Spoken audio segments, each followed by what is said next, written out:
Okay, great. Okay, so this pouring starts with the yud here. So really, let's just wake up the third eye a little bit. We're going to be coming back to this spot later. So third eye, pituitary gland, however you want to think of it, just be a little above and between your eyebrows is the beginning of the yud, which comes across the back of the head. Yud, and then across your shoulders. I do it in the back. Maybe you need to do it in the front. Just see what that is for you. Hey is the unfurling of the arms down. So we have the yud, the upper hey. Vav is the head now, yud tipping forward and just beginning to curl down through the central axis, just kind of to your pelvis. And then hey is the final all the way down and pouring. And then what I've been practicing is bringing my fingers back to the third eye, giving a little pressure. And that pressure on the third eye is what brings me back up again.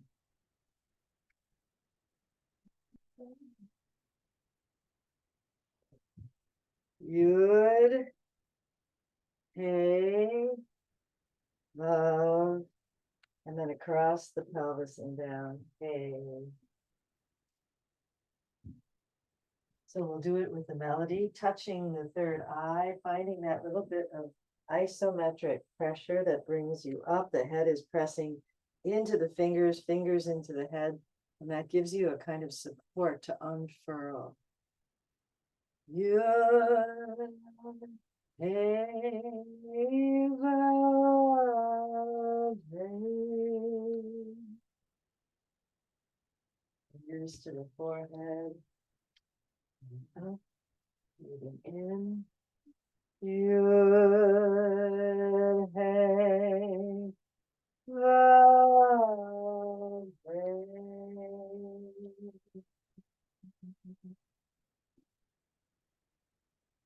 Breathing in as you come up. Yud, hey, vav, hey. Pouring into the earth, pressing to come up. Third eye leads you up. Yud, hey, vav, hey.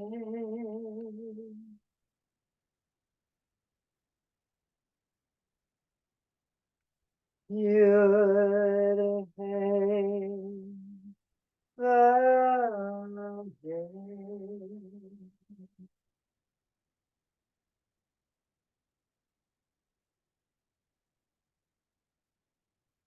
Yud, hey, vav, hey.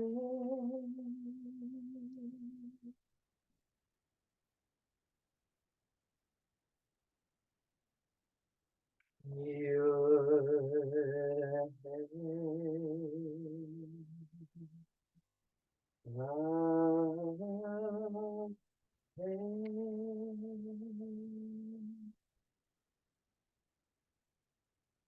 Last time unfurling, feeling that pressure. See if there's some actual relief for your neck. If you press your head a little bit into the fingers press into the third eye, and there's the support for the neck and for the head and for the brain.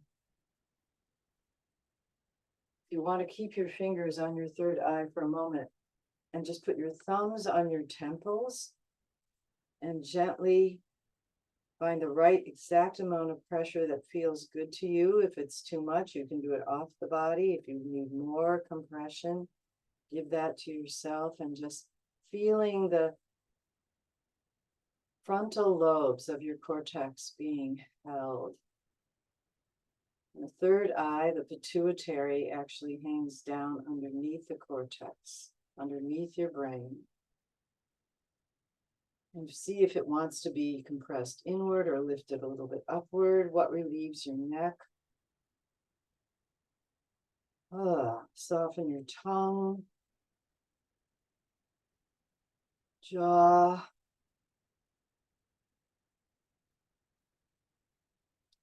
And then we're just going to, with our hands, come down, fingertips leading down the front of the body, and we just do a little bit of this pulsing circulation. I'm going to do it a little bit sideways so you can see reaching out on the in-breath and then down on the out-breath. So we are receiving and then releasing.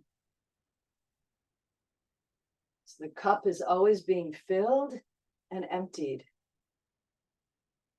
You can find your own breath timing for this. In breath,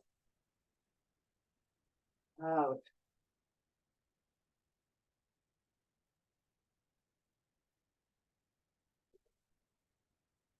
Wherever you're sitting or standing, feeling the base of your support spreading to receive the earth underneath the floor.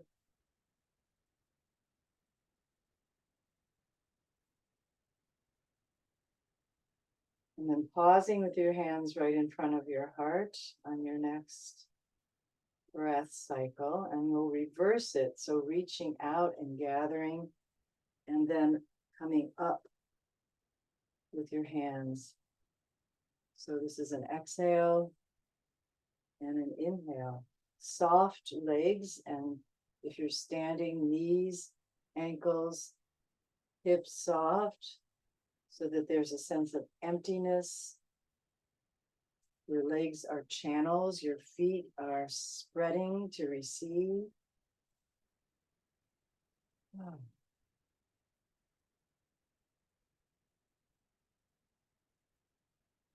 And even though we're doing this right in front of the body, you could also imagine at the same time a circulation, a pulse of circulation happening around the outside of your kinesphere.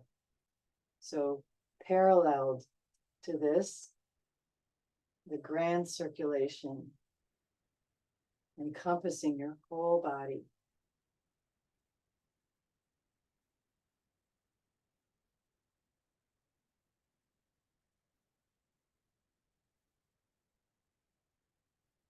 Just coming to a resting place with your hands at the bottom, and then we'll just take this radiant body breathing a couple of times, breathing in and then smoothing down. Hands face your body and you smooth the energy down through the inside, breathing in, finding your own breath rhythm. And then this is an exhale. And you can tip your weight a little bit forward as you inhale toward the front of your pelvis or the front of your feet, and then tip it a little bit back toward the heels as you come down. So the whole body is breathing. And the arms are just reflecting that whole body breath. Emptying. Twice more, filling.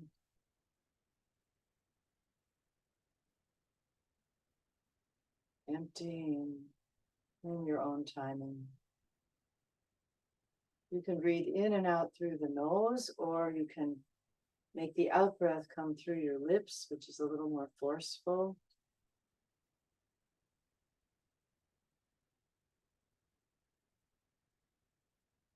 And then just pausing when you come to the bottom. Feeling your body open, ready.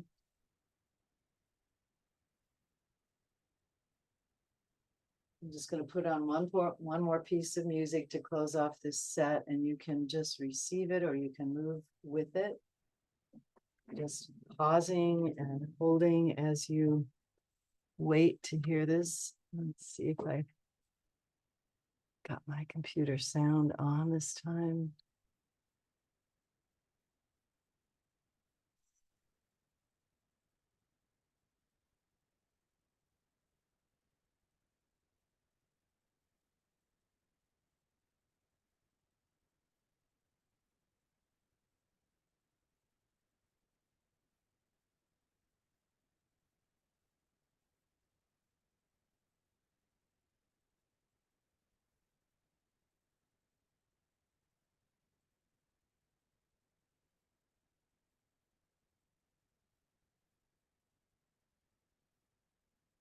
May I be empty and open to receive the light. May I be empty and open to receive.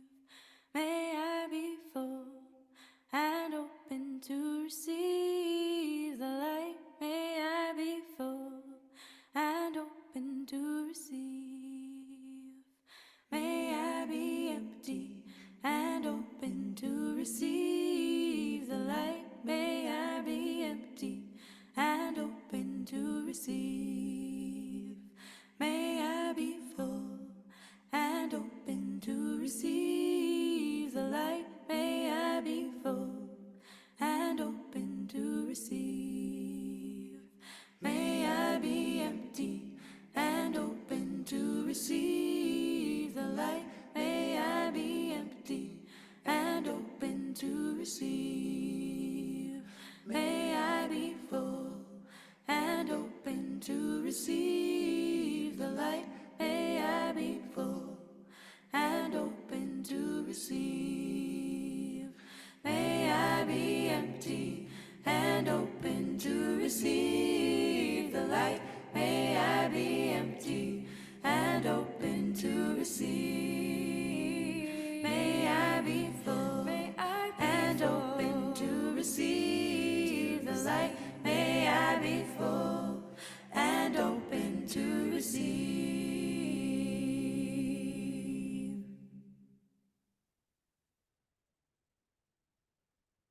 May I be. Okay.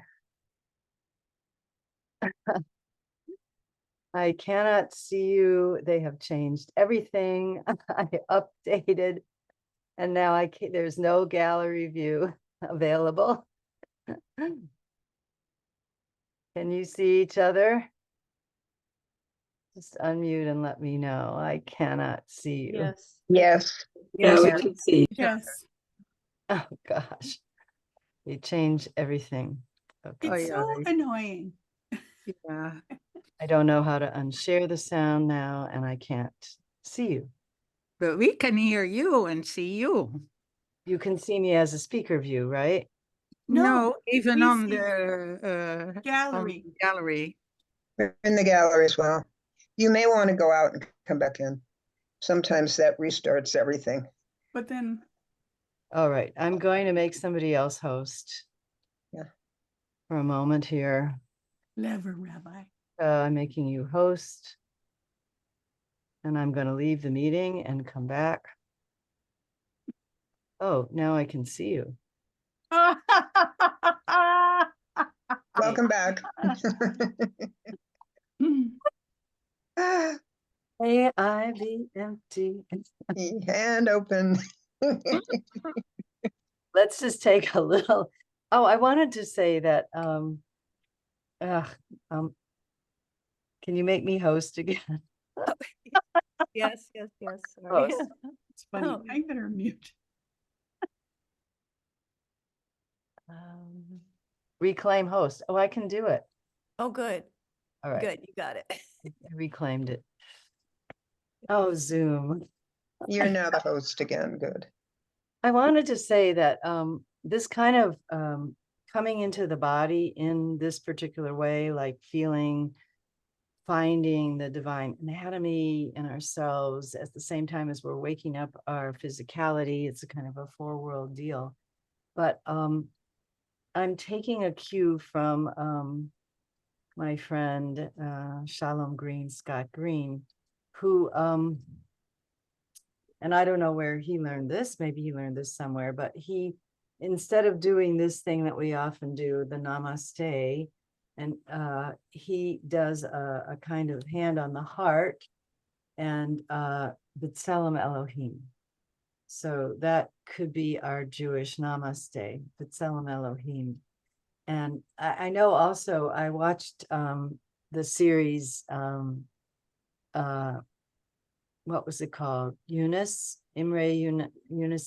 Anyway, it was a Turkish series about a Sufi, Sufi guy, a Sufi master. And in the Sufi tradition, this is how you You do, yeah.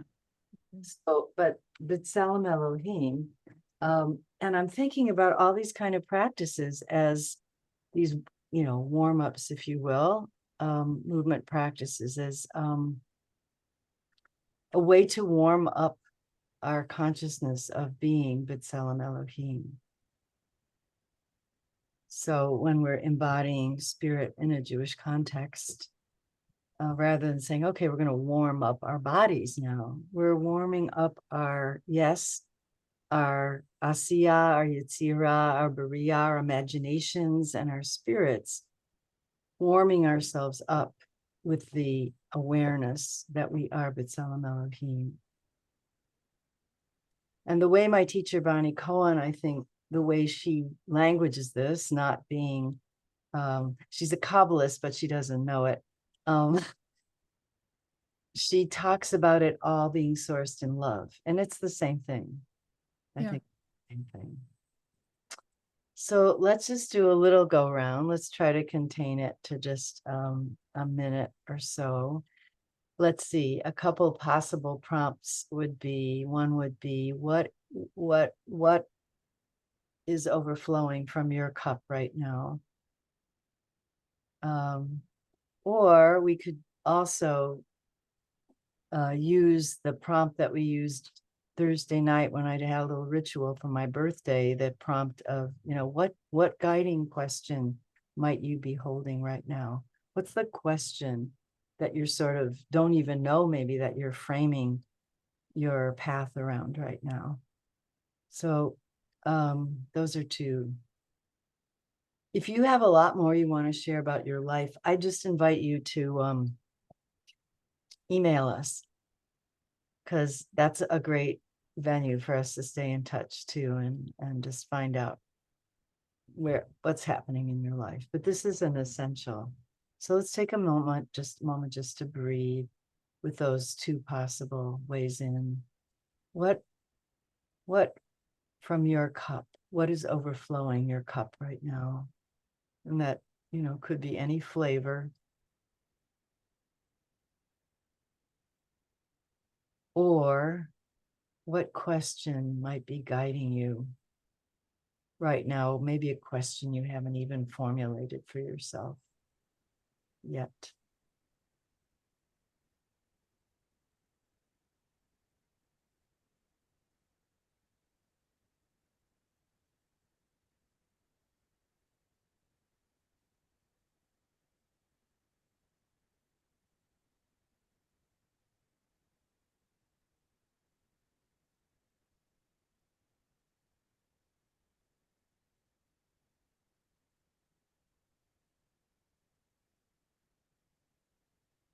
And if you always go last, I invite you to go first.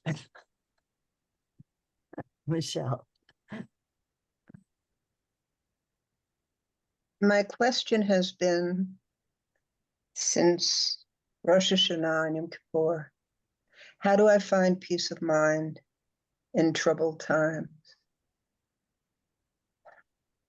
And one of the answers that I have found in relationship to your second question is the spring. It is my honor and privilege to be part of the Albuquerque greenhouse. We're putting together little packets of wildflowers from New Mexico as pollinators. There is a weed. There's a New Mexico poppy that I've watched diligently, probably for the last 6 years, make its way to my home. From one house a block away, you can see these little orange flowers, and I will send Rabbi Diane a picture of them. I have my first one in my front yard this morning. And one of the plants that I picked up at the greenhouse is called a mother of millions. And you can see these little variegated things. Those happen to be babies from this particular plant. She's called a mother of millions. So how do I find peace of mind in troublous times? I go to nature and I breathe. It gives me balance. Shalom. Debarti. Shamati.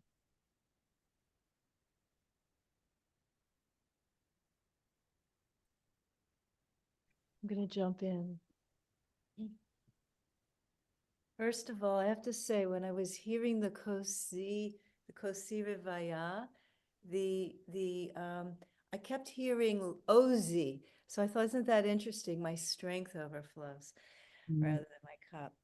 But what was amazing to me, Diane, well, maybe not so amazing, but this movement that we were doing is one of the movements that's part of the morning, I've incorporated into the morning blessings for Hanotain La Ya'ef Koach, who gives strength to the weary.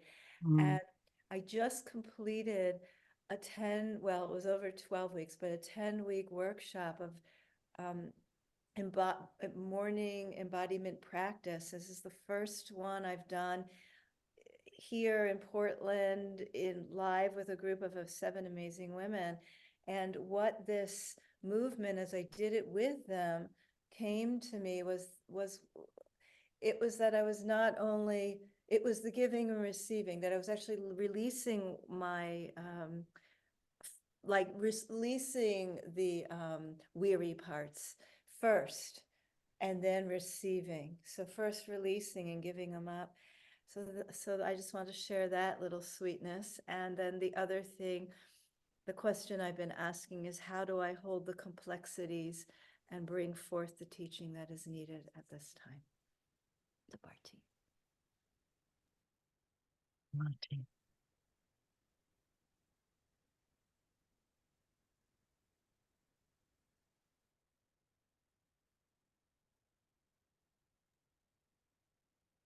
I'm happy to speak. I am feeling very overfilled and overflowing. And that's not always a comfortable feeling. Yes, it can be like, my older son is home and we're together as much as we can be. And that's just fills me with such love and gratitude, and just to see him just doing so well. And but I'm also taking on all these Jewish things that I'm doing, programs, and I love it. And at the bottom of my cup remains an emptiness. So there's a lot of filling and flowing going on, but there is at the bottom, I just want a place I can go daven with like-minded people and not and and it just doesn't exist for me here in this little town. So it's funny, it's a little bit of a sadness I hold on to, even while I'm so busy and loving my congregation back east, and I have great congregation here that comes to daven with me. But it's output, it's a lot of output, right? So filling the cup is harder, but it's all fine. I'm not, I'm not unhappy really, but I'm aware of that, and I guess I constantly ask the question, how do I kind of get to that bottom and not have it feel empty, and have it feel like it's really full, and giving is the fullness in many ways. So let's see how the Omer, unfolds for me, because right now, what you said about giving and receive, it was so beautiful. What you said about mother, and I thought, oh yes, well, that's chesed for me. It's that mother feeling. And so we'll just see. I'm in a sort of new experimental phase, and I guess that's really good for me too. Dibarti. Shamati.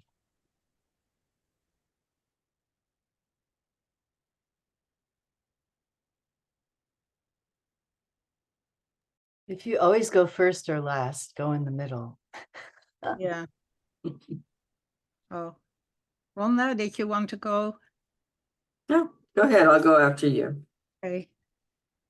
Well, Cozy Revaya, Shefa and Goldie together visited my house in Amsterdam, and I happened to have my 50th birthday then. So Shefa asked me to invite 50 women to bless me on my birthday. And she blessed me with Koti Grevaya and inviting everybody to give me a blessing. So that was with me from then on. But for now, I can say I do a lot of, that's my Sufi practices, is with remembering and putting it on your breath. So like Shefa's gift, then blessing me, I can, by remembering, activate. So when this Kosi Rivaya comes, it's still full of all those blessings and memories. I have that with the prayers and the liturgy as well. So I feel I'm surrounded and blessed with so much blessings I received over the years. Although I live alone in a total different world where people have no idea what's going on inside me. And I'm more and more at peace with that. I'm studying a lot of art and also the Tibetan book of the death with emptiness, a luminous emptiness, and it all addresses like these hidden layers of divinity or your true nature or your wholeness or how you label it.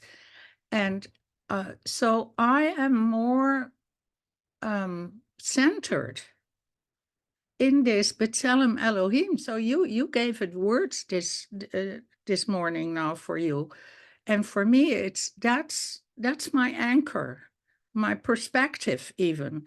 And so doing counting the Omer or whatever I'm doing, I feel I have a choice moment how I use it. If I use it as a practice, as a willful thing, as a behavioral thing, as a tikkun, like, I have to work on stuff, or if I offer it up and see what happens. So that for me is, that's what's happening. And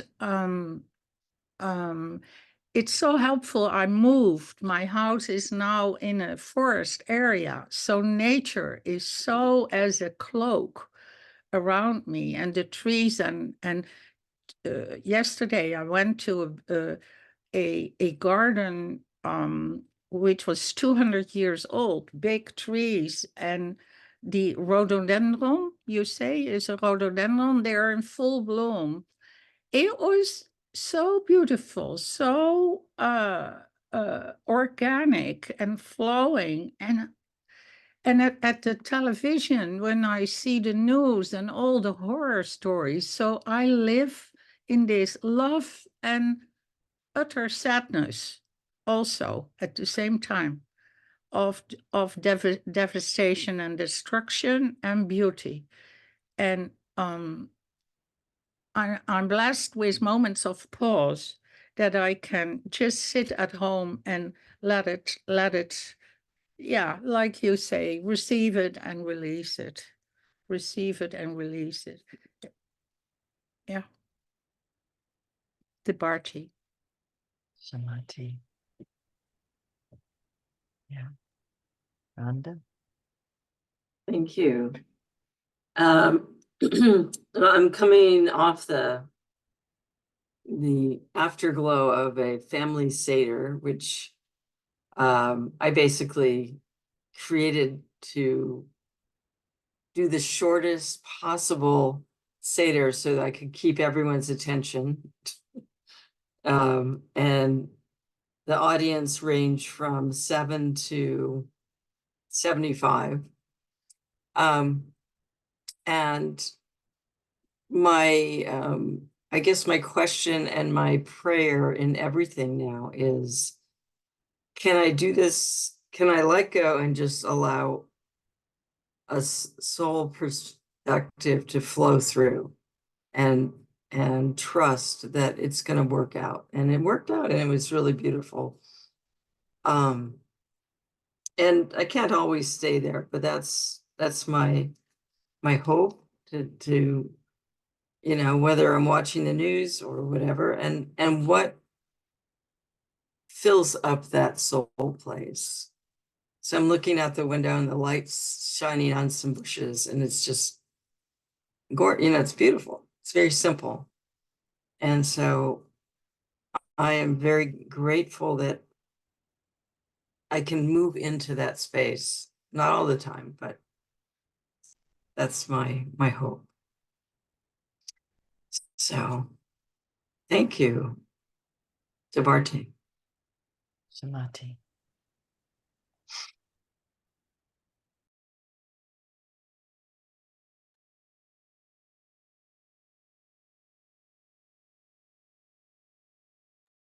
I think you're still muted, Simona.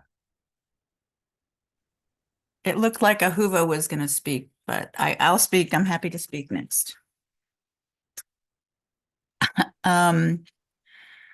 I did feel a lot of opening and light and new beginnings when Nissan and the eclipse was happening. And it has been a very rich, full Pesach. Pesach prep was different. It was really beautiful to be in it, and it always is, but it was different. And there was more of a sense of community around me, which I haven't had in a while for Pesach. I went to a Seder with people, and also in terms of the prep, I had 1 or 2 people working with me, and that was really helpful. So lots of richness, lots of spring energy, lots of been meditating a lot with the names of God, with Yud Hey Vav Hey in particular, but new meditation practices, new healing practices, new embodied practices that, you know, I just sort of open the internet and something will pop up and I get called to it. And I really have been fed, because doing cleaning, I would listen to a lot of podcasts. And it did feel really, really rich and really good. And I guess in terms of the day, rather than a question, I'll just share that like a half hour before I came on, I was going to in my garden for the first time in a really long time. And I had one little more section to weed. And as I was reaching through this little passageway, I actually held on to I couldn't get through. I held on and I actually fell down backwards and hit the back of my head. So I am coming. I was so excited to be with everybody, and I'm going to stay, but I'm still a little shaky from it. And I've been doing some Vegas work and other stuff. So I don't think it's good to be on camera all the time. So I'm just going to I plan to be here, but I'm a little bit in a more of an inner space with that, trying to move through, but I'm fine. I'm not dizzy. It was okay. I've been drinking water. I've been doing Vegas, but I'm still a little shaky with it, and I'm a little, you know, not quite feel like I should be full-time present, like in the camera. So that's the context, and it was great to be in my garden and worth it. But it will pass, but it's just very recent for me. So I'm going to kind of do a little more caretaking of myself while I'm here and still be with you all. So that's why I've been turning my video off, is just to kind of, you know, pull back a little bit. Dibarti. Shamati. Oh, I think you anticipated some of the work that we're going to be doing today with that, but take care, because I mean, you could have a minor concussion, and then definitely better to be off screen. And I don't know if you need ice or whatever, but I haven't done ice. I was thinking of it. Is that a useful thing? Okay. Well, at some point I'll slip back to the house and get some. Thank you. oh, I can't seem to be able to look at you and speak at the same time. So I can't seem to unmute myself. So in any case, I am really sick. My grandson had a bug a few days ago. I'm up in the Bay Area where my daughter and son-in-law and grandkids live. And I don't know what I'm going to do. Hopefully I will start to feel better soon. Um, um, I've just been cramping since about 3 o'clock in the morning. So I'm, kind of like, "Ugh." um, I, I'm asking the question, what am I supposed to be doing with my life? Which is so funny. I turned 77 and it's like I'm asking this like young person question, it feels like, which feels okay. It just is what it is. But I'm like, what am I supposed to be doing for the rest of my life? And one good thing is I have finally started working on my memoir, which I've been talking about and playing with in fits and starts for a very long time. So I'm happy about that. Um, my body is not cooperating very well with me in terms of balance and strength. And I've been doing PT and probably not doing it as vigorously as I need to make progress. And I'm trying to figure out what to do with that. So it feels like I have a lot of stuff going on internally. And but right now I'm sitting at my friend Miriam's house. She's away, and I get to look out at a redwood tree and all this beautiful green bushes and squirrels and so on. So at the moment it's all okay. And I'm really happy that I got to spend some time with Rabbi Diane this week with her birthday and just some time to be together, which was very nurturing for me. And I'm really loving being with my grandkids, which makes me happy. So I think that's it for now. I may, move in and out. I kind of need to sleep soon, but we'll see. Okay, thanks. Shamati Ahuva. Yeah, I'm glad we got to be together. And sorry you're down with the bug. Yeah, there you are. And I understand now what indisposed means a little bit more. Yeah, so I'm definitely overflowing with blessings from this birthday gathering, which was so interesting. I invited a bunch of people from all different parts of my life, like 50 people, from my oldest, dearest friend who's in San Diego, who we've been friends since we were 4 years old, to a friend from high school who now lives near here, to a friend from college, to there was at least one representative of each embodying spirit cohort at the actual ritual in person. But I invited a bunch of people and 18 people showed up. Perfect. And we were able to be outside for at least part of the time. And then we had to come in because it started to rain. And I haven't had 18 people in my living room since, or probably 7 years. Even before COVID, I think I was trying to remember the last large gathering we had, I think was for Bert's 80th birthday, which was 7 years ago. And just in terms of what I heard from a few different people, especially those of us who are getting older, like in our 70s or close to 80, there's a real shift, I think, that happens spiritually. And it was one of the questions that was asked, and I think I know who asked it in the circle when we did that practice of sharing our guiding questions, was also somebody who's about my age, and the question was, why is everyone trying so hard? So I think that there's something that happens, and I'm hearing Bert share it all the time, that there's this, he started to say a couple months ago, wow, I'm waking up every morning with these insights. I just get told what I'm supposed to be doing. And at that point, he was working on his big book, which is now at the publishers and the printers being typeset.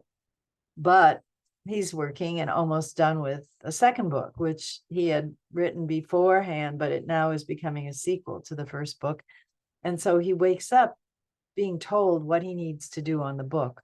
But just in general, there's this sense of once he stopped resisting this process, this journey, which we're all on, but he's closer to the end of it than some of us, he started to just radiate and be filled up and then empty out constantly without any impediment, is what it seems like. People come over occasionally. I mean, he's very judicious about who he sees, but then he'll, if it's the person that he wanted to talk to, it's 2.5 hours of giving over and then receiving, but giving over. So it's just amazing. And I'm getting a huge download from getting to witness that.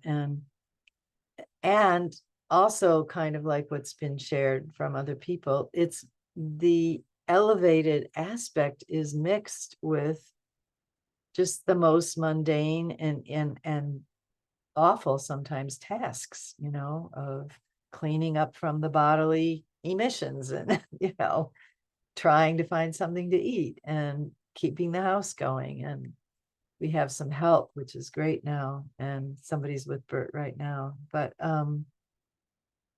yeah, it becomes more of this.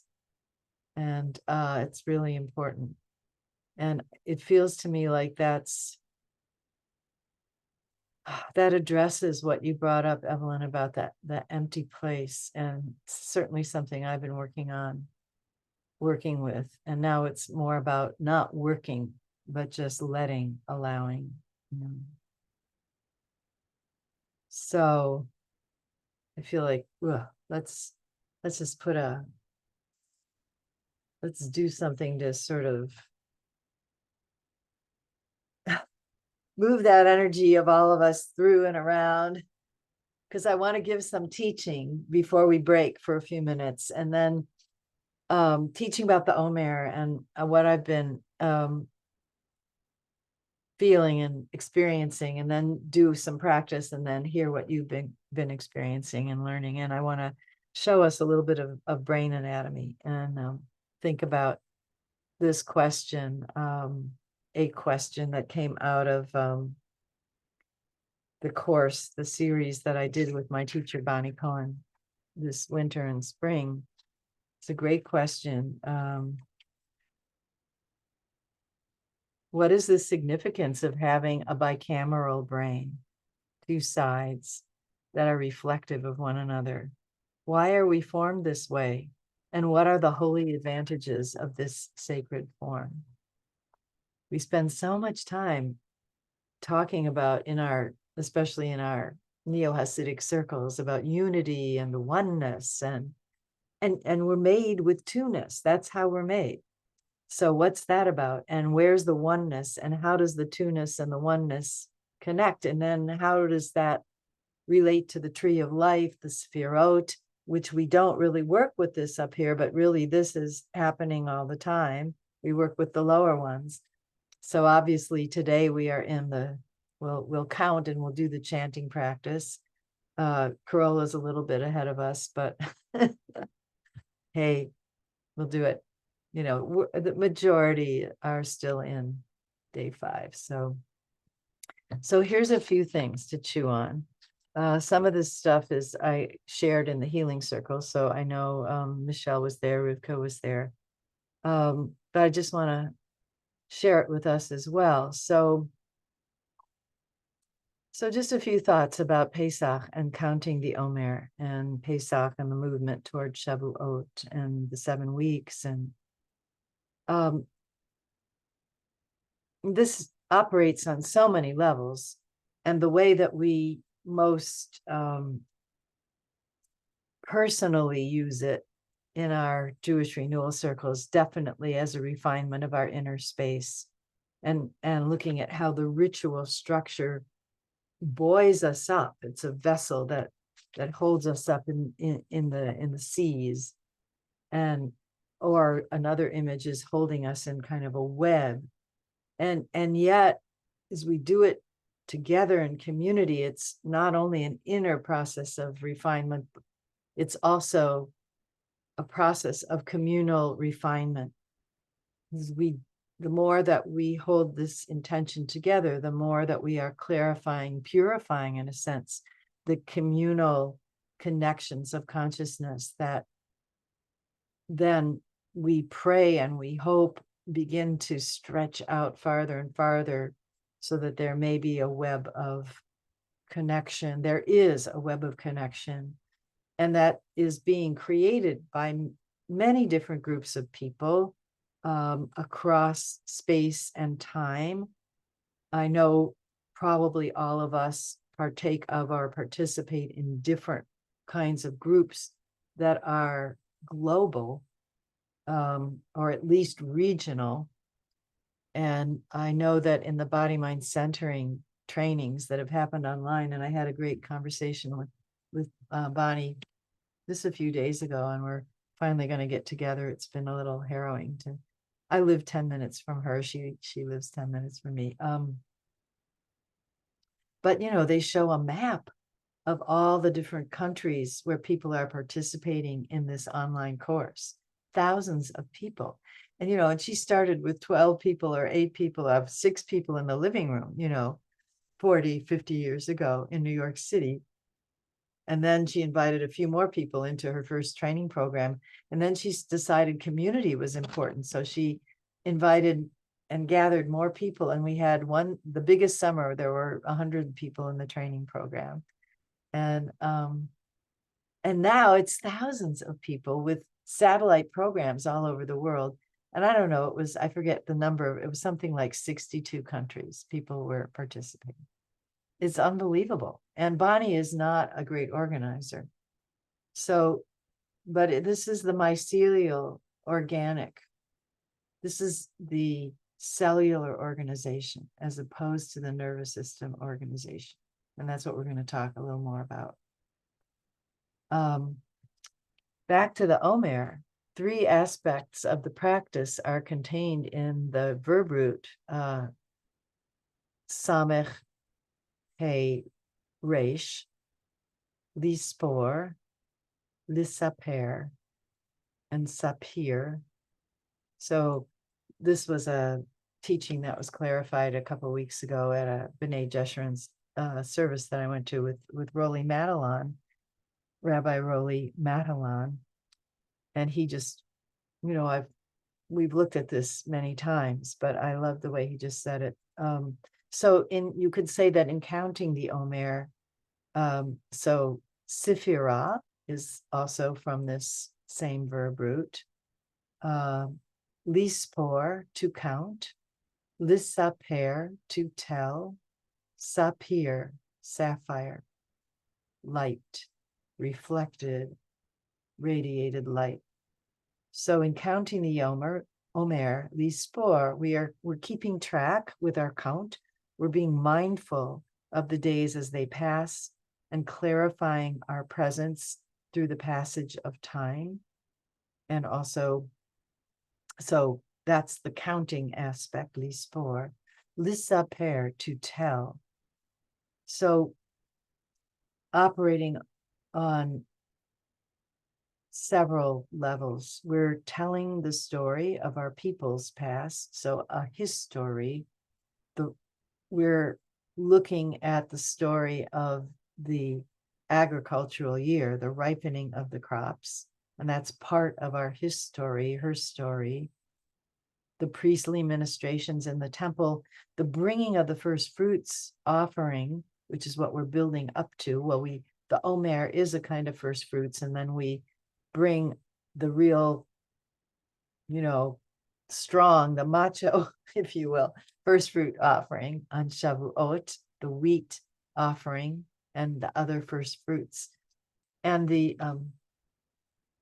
mitzvah, as it's given over in Torah, is to show up. I mean, you show up bringing something, but the main thing is to show up and let your face be seen in the place of the divine. So this for me has become how I'm really holding the whole Passover and Exodus journey this year. And I've been, some of you know from the healing circle that I've been kind of obsessed with this version of the Ashrei that Joey Weisenberg and the Hadar Ensemble gave over saying at a concert they did last December at B'nai Jeshurun that I attended online. And it hasn't, I don't think it's come out on an album yet, but I was just so taken with it. And they finally issued a YouTube of that section of the performance, live performance. And you can find it on YouTube, and it's called Selah. So he calls the piece Selah, and he's really emphasizing that sense of absorption. That's how he described Selah. Of course, it doesn't have a real literal meaning, but it comes at the end of a line. It's like an exclamation point. But he said it also is telling us to pause and receive what we just declared. So Ashrei Yoshvei Veitecha Od Yahalalucha Selah. Take in that when you are in the divine house, which could be your body, when you are fully present there, what can you do but praise? And now Selah. So he said it's kind of like, get going and stop at the same time. Praise forever and then stop and receive what that means at the same time. So the whole Passover journey for me, I suddenly saw it as this journey to coming from a place of unconsciousness, of being lost, being forgetful of who we are, and as we even shared in our check-ins, what you said, Ron, it's hard to stay there. It's hard. That's just human. We can't stay there, but we keep finding it. We keep remembering it. So we come from a place of, and the mythic story is of near total forgetfulness of the people in Egypt. That's the spiritual aspect of enslavement. And the journey is, I'm suddenly seeing it now as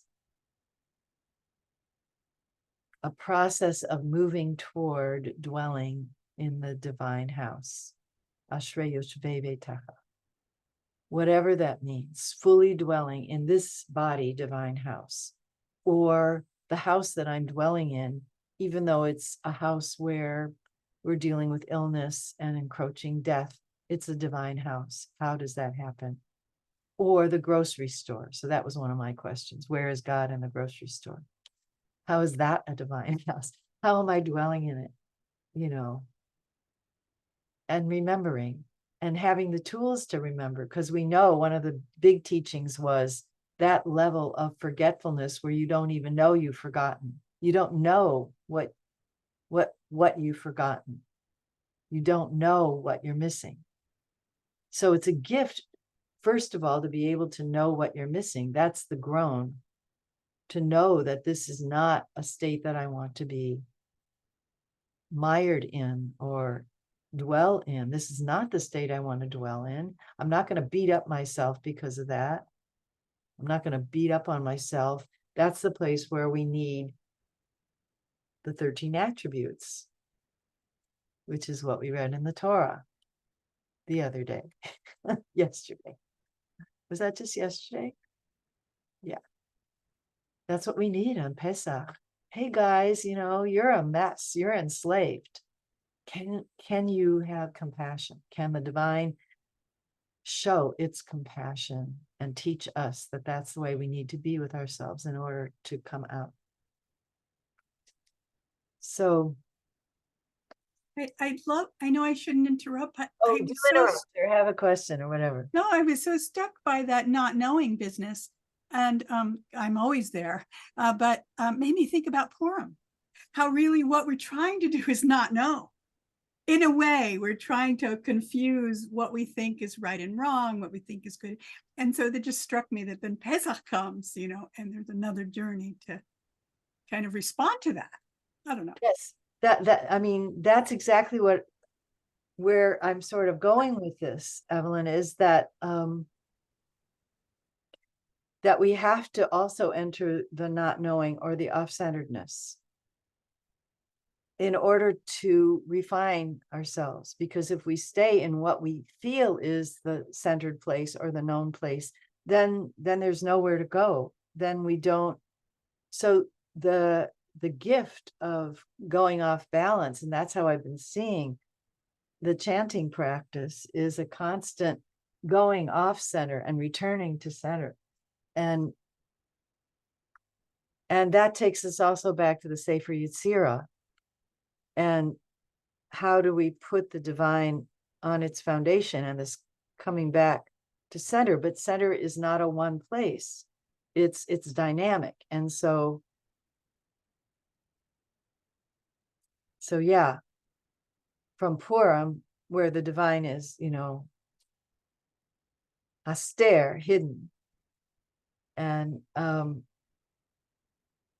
then we're advised, we're commanded to get to a place where we can't tell the difference, so that when we come back, which we will, there's teshuvah, we're going to come back to a different place. And then here we have another unfolding of that, where a different set of imagery, moving from the kind of not knowing that is not productive. It's not a productive unconsciousness. And it's so easy to get them mixed up. Can I add something as well? Yeah, please. It's sort of in the form of a question that I also have been having related to this. And it's like, it goes like, how can I remember when it's a really difficult time or a down place, or you're there? How can I remember that the descent is usually and always, because I've been noticing this, is the descent is right before that aliyah, that elevation and a raising of the frequency, and this new spiritual experience would come. That if I'm embracing that descent, and the question is to myself has been, how can I remember that while I'm in the descent? And I've been actually working a bit more with that. So I think it fit in terms of what you're saying. It's a similar pattern. Yeah, that's really powerful. And please do interrupt me. It's fine. I do get on a little bit of a roll, but let me just comment first on what Simona said. So we have a name for that in the Hasidic teaching, is Yerida Litzorech Aliyah. And this is a lot of what we're discovering. It's there, in our traditions. We just haven't had so much access to it. But now more and more people are studying these Hasidic teachings, and hopefully Bert's book will bring a lot more possibility, because it's not just written for scholars. I mean, it's really written in a way, I think, that we can read it and get something and enjoy it. Yeah, Carola. Well, you're wording it as this forgetfulness and knowing and not knowing. What is my discovery more and more, that I was born in a lot of forgetfulness. There was no God present anymore, and a lot of control and cognitive, using your head, your mind, your thinking. So I didn't know what love was.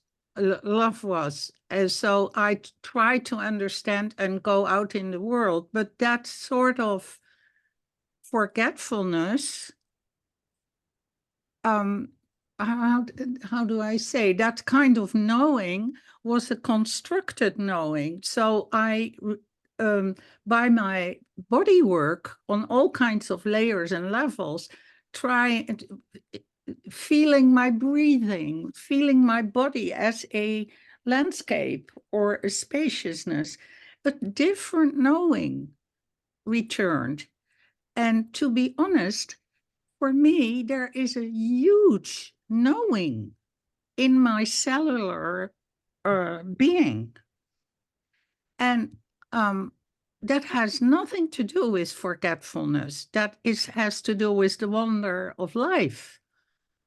And so for me, it's the other way around, that so many people have no connection with life as a flow or cellular experience, sensing. So leaving city life and living more in nature is just a huge help, because now I can breathe, and this breathing out and breathing in is like a flow. In city life, I'm boxed in, and I need to be protective and be more organized in a way, or alert. So and the computer kind of thing, programs in a different knowing. So to me, the miracle of life itself, to allow the experience of life in your body, that's the way back in, way of return. Yes, that's what I see you're nodding, but that's so I'm learning, like an old neighbor came and visiting my house, and the first thing she said, oh, it's a lot of clutter here. Well, of course, not everything has its place yet. But she was just watching my house from right, wrong, and judging. I was silent. Oh yeah, that's the way she thinks, It didn't hurt anymore. But then I realized she wasn't really experiencing through her body.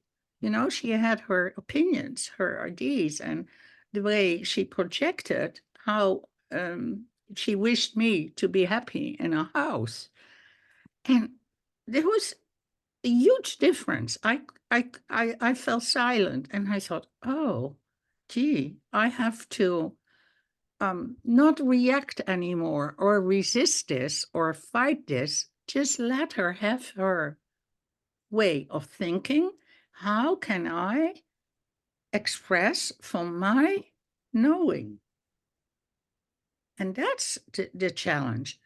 Like I don't think, Rhonda, you cannot stay in your soul presence. I think we need language. We need skills to express it.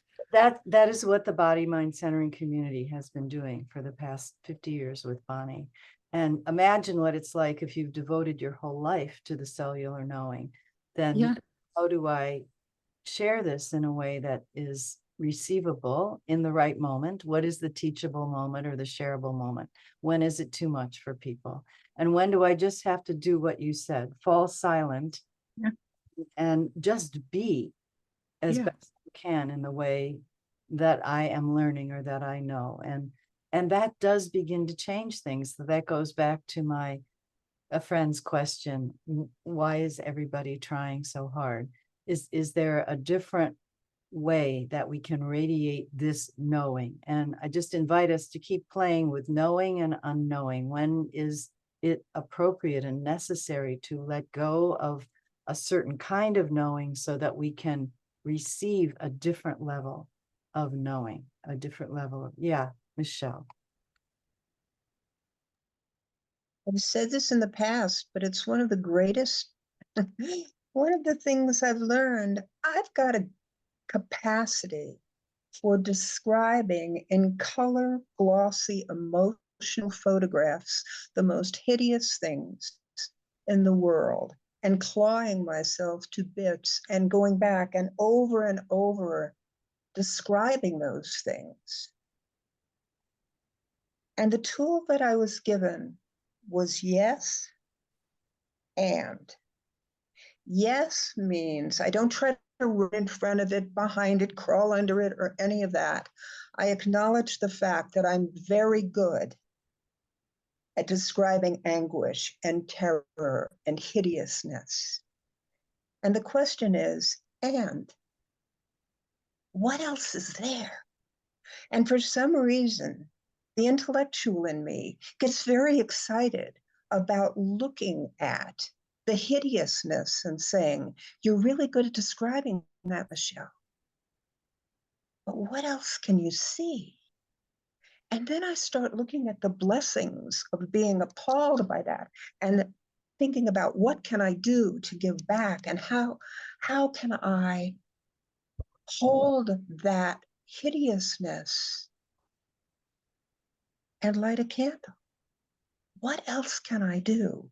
That word and, it's not a point in time. It gives me direction. It doesn't negate the fact that it's whatever I'm looking at, it's terrible and hideous. It is. I agree. It's awful. And then I quit holding my breath. And then I turn my head. And I say, you're a very bright woman, Michelle. What else do you see? I'm here to help. What else do you see? You're not alone in this. Look at it. What else is there? Departi.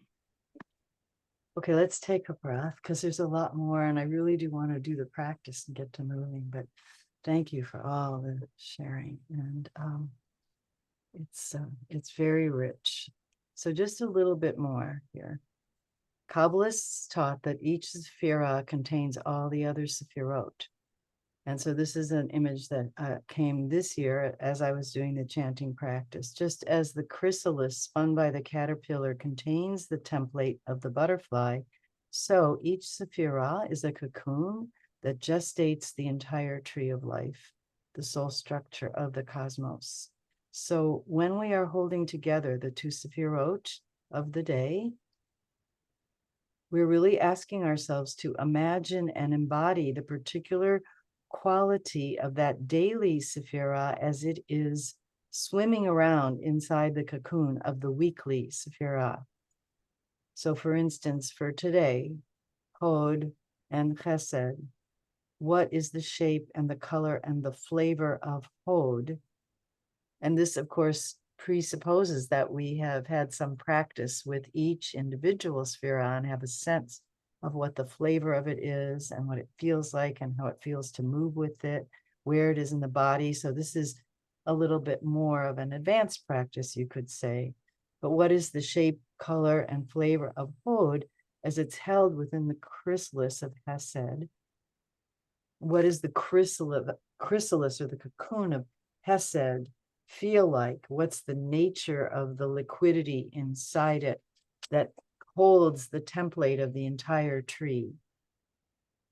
And then how do whatever quality of Hod that is maybe in the foreground for you this year, maybe it's more wonder, maybe it's humility, maybe it's surrender, maybe it's submission, maybe it's variety, maybe it's splendor and beauty. And how do those manifest in the world through the outreach of boundless love? If maybe that's a way that you're thinking of chesed, or the givingness of chesed, or the warmth of chesed, or the multidimensional, unconditional, unjudgmental flow of chesed. And so there's so many different flavors and ways. And to build this practice, that's another thing I'm seeing with Bert. People are seeing this radiant being whose body is sort of disappearing in front of us because he's lost so much weight. And he's like refined down more and more to this radiance. And it comes from many, many years of Dvekut practice. That's his essential practice. It has been for a while, but it's become even more so. Just like it's all God all the time for him. That's not going to work for everybody. And it's also developmental, right? Because we get there through time and through practice. So you could say, in one sense, that Pesach represents the eruption into the flow of time of the miraculous, the eruption into the flow of, quote, history, a story that unfolds through time of something completely unexpected, out of the ordinary, waking you up. That's kind of one of the essences of Pesach, you could say. an eruption into a story of pain and struggle, into, oh, this is horrible. Not the and yet. It's just like, boom, you know, I'm going to pull you out of there. It's like a sudden sea change. And the path opens up and the people are plucked out of the mire of slavery. And that's where I'm saying you, this necessity of disturbance, of going off balance, of being knocked off balance or agreeing to or falling and hitting your head. Simone, sorry about that. But that happened to Bert too. And it really was a huge wake up after he recovered. It took a while. So be gentle. The Omer invites us. The Omer invites us to integrate. It's a tool in a sense for integrating the sudden incursion of change. Yeah. Positive or negative, quote. But in this case, you know, we look at it as a positive, liberation, liberatory, but it's not painless. It's hard. It's scary. It's physically challenging. Not everybody survives. The Omer invites us to integrate the unexpected awakening, the shock of being catapulted out of well-worn grooves into the unknown, the midbar, so that a different kind of knowing can be born bit by bit. So sometimes the different kind of knowing is sudden, but I think most often it's gradual that we build this kind of knowing that you were talking about, Corolla, this, okay, I have to let go of my nervous system sovereignty in a way, in order to get to that more cellular level where you actually can receive new information. You can receive the vibration of your surroundings and of other people, and you can receive your right place in the world. And we have to, it's not a one-time thing. It's a constant, when is it appropriate for me to let my kind of nervous system be topside and tell me, because we couldn't live either without those grooves that help us. We would have to do so much work to, you know, every time I'm going to pick up a cup and I'm going to, you know, tell myself what muscles have to move and then how can I pick up my cup? No, a lot of it is grooved.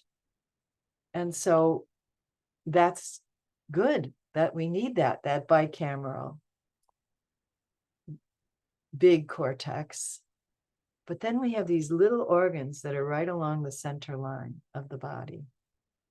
And we have these cells that are throughout us that can teach the nervous system if the nervous system is receptive. It's a big life thing. So, and it's so interesting to me that when we start to read Sefer Yetzirah, what it's saying is, you know, we have all these parts, these Sefirot and these 22 Otiot, these letters and these emanations and qualities that are constructing the universe for us as we know it. And our job, if we want to be creators, co-creators, is we have to understand the relationship between all of these parts and how they're interrelated, but how they come back to center, to put the creator on its foundation. And you're so right, Corolla, at least from my perspective, without the experience and appreciation of the multi-layered miracle that is our bodies and the wisdom, can't really do it. And we're sort of seeing in the world this struggle between, amongst this, I don't even know, words are inadequate, but this body, mind, soul perspective of which is relational, and this imposed order, which has somehow gotten disconnected from the sense of how everything is interrelated. So, that's what our jobs are here. All of us, each in our own way, we're doing this work. Some of us are doing it with the same teachers or different teachers. Some of us have dog teachers and cat teachers and partner teachers and neighbor teachers. And then we have master teachers and rabbi teachers and all kinds of teachers. So I would like to pause. I know there's a lot more to say, but I want to pause and take a little break. And I want to, our time is together is so short and precious. I want to share with you just a little more information about the brain and the center line in relation to the tree of life. And then I would like to do the chanting practice and some time to explore on at least a few minutes on your own before we talk again, if that would be okay. So if you have something that's really burning that you want to make sure to say before we end today, just jot a little note to yourself. And when we come back from the break in 5 minutes, you may want to have journaling or drawing stuff, just so that you can keep processing through. So let's take 5 minutes and I'll call you back with some music. Take care of your body.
it feels like the Sahuva, it feels like I need to go to sleep. So I'll see if I hear you in my dreams or if I wake up, but I'm just going to lie down for a little while.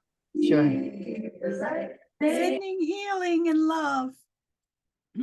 So good to see your Punam. Really nice. Yeah, hope you feel better soon, Ahuva. Yeah. So we'll keep you here in our awareness. Oh, so let's see. I'm going to share again. The titles have changed. Everything has changed. Whoops, that's not what I want to show you.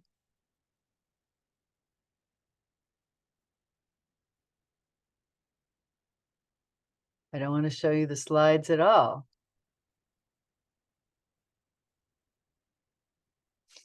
Okay, once more into the breach. Try this. There we go. Share. Okay, that's better.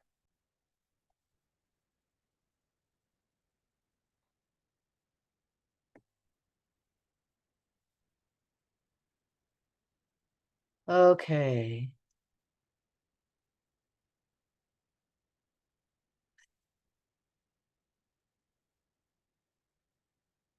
So I want to show you something that just kind of blew my mind when I saw it. We have this bicameral brain. You can see there's a central fissure. So we have the right and the left brain and right and left sides of the body. This is center line. And it's okay. We don't have to know so much about the anatomy right now, but just having a sense of the right, left, and this centralness. So what I want to show you is deep inside the brain.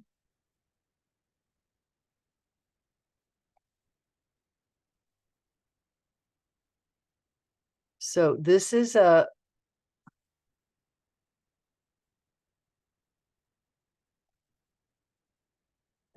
the front part of the lateral ventricle. So this structure is actually an open space inside the brain. There's one on each side, and it's one of the kind of the open caverns inside the brain that produces where the cerebrospinal fluid is produced. This is the corpus callosum. So this is again, on each side, the fibers that connect the right and left side of the brain that allow them to communicate with each other.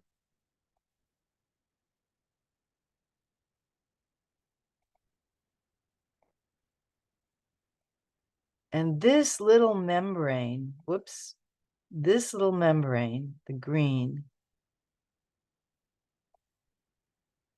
is called the septum pellucidum. And it's actually the very top of the brain stem, and it's a membrane that separates and connects the right and left sides of the brain, a thin triangular shaped membrane, it says here, between the two cerebral hemispheres. I found it to be this amazing centering place. And if you will look, what I discovered, I'm going to take away this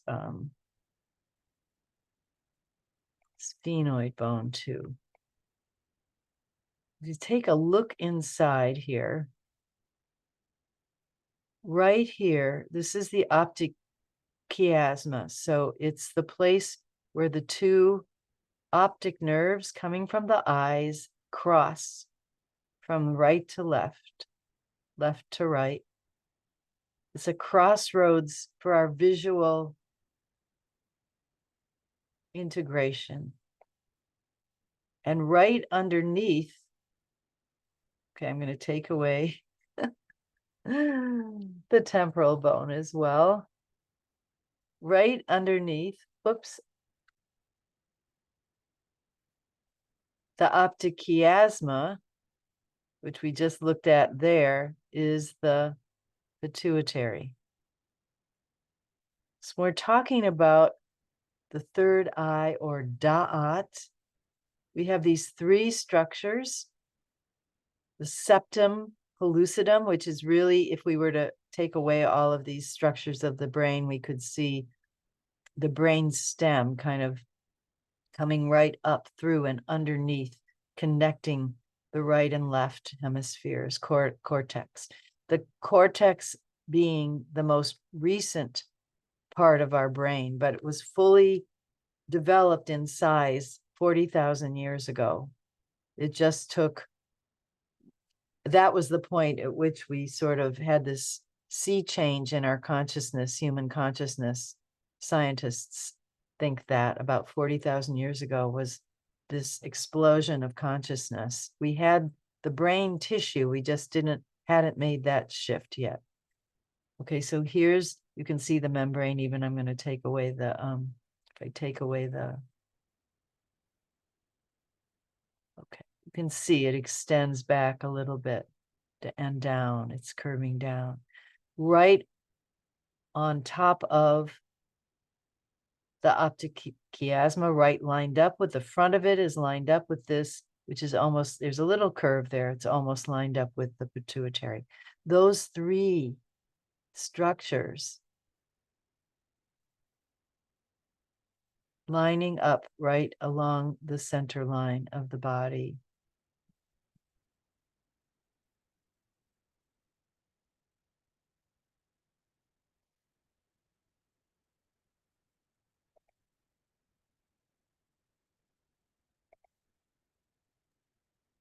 Can you name again the three structures? Yeah, let me show them again. So, Thank you. and this is the ethmoid bone, which we've looked at a bit before, but the keystone of the face, of the senses. I'm going to hide it now so that we can see behind it. And these little things are the smell organs, the olfactory nerve, and the little hair cells, so that our smell our smell sense is directly connected into the limbic system, the emotional brain.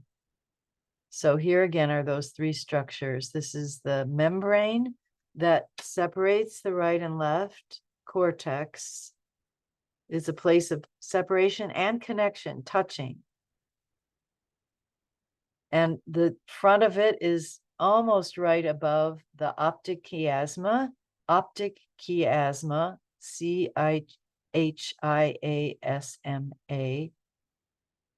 the crossing of the nerves from the eyes. So integration of vision. And that is almost directly above the pituitary gland, called the master gland, which is part nervous system, part endocrine. Connects both to the nervous system and into the endocrine system, and just does a number of functions. But when we talk about the third eye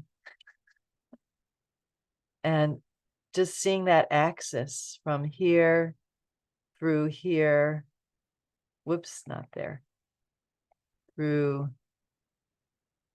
to get the right angle here, here, through here. Diane, what are those red blobs above the eyeballs? This is fat pads. Oh, Lacrimal glands. I'm sorry. Tear glands. There's oh. also fat pads there, but I'm not showing the muscular system or the connective system. So those are tear glands. They lubricate the eyes.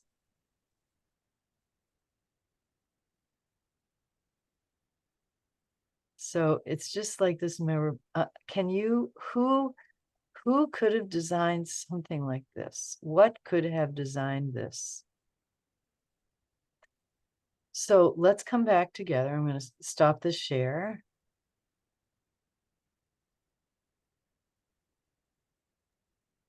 So we're going to do our chanting of the Omer practice, but just to take a moment to feel.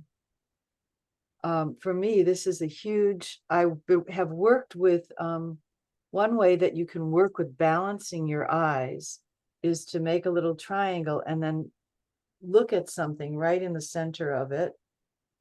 I'm looking at the camera that's right on top of my computer. I'm placing that right in the center of my triangle. And then I'm closing one eye and just seeing with one eye. And then closing the other eye.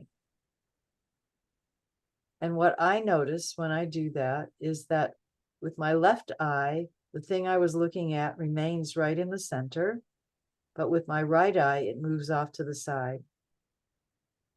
So I'm noticing that at this point, my left eye is dominant for me. And I found that I can't do it every time, but if I work now with visualizing and putting that anatomy inside me, if I touch that point, kind of touch point between just a little bit above my brows. So I'm feeling in just a little bit above that. I'm imaging that septum pellucidum, that membrane in the sagittal plane that is between the right and left hemisphere. Just don't do this, maybe, Simona, right now. Oh, you'll have to see how it feels.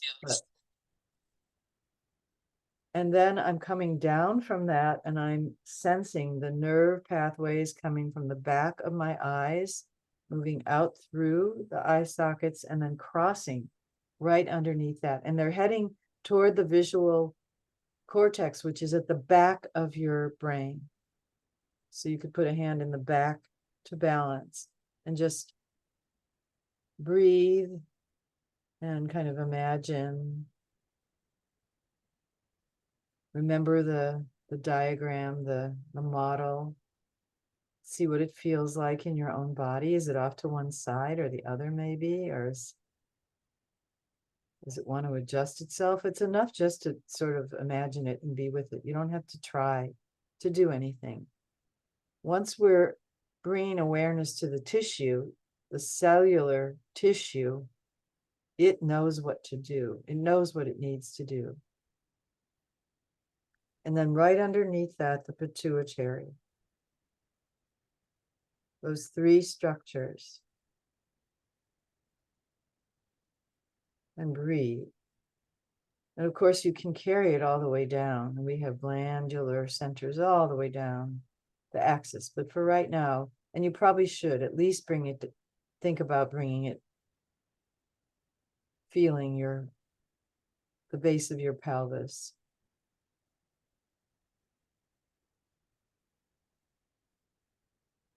Coccygeal body, tip of the tail as well to balance this.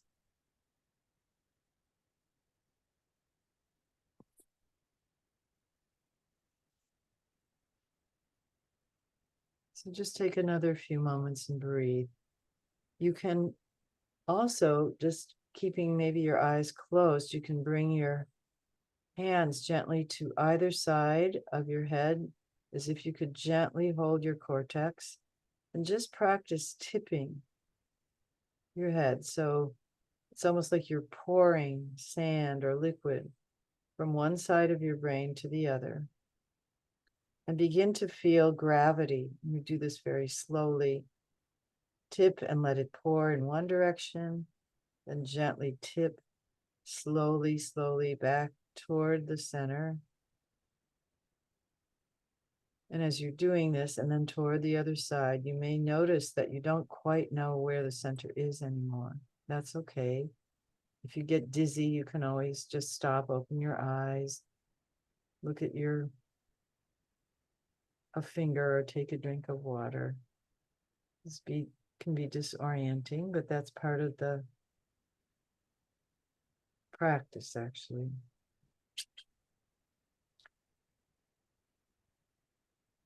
Pouring from the second side back toward the center.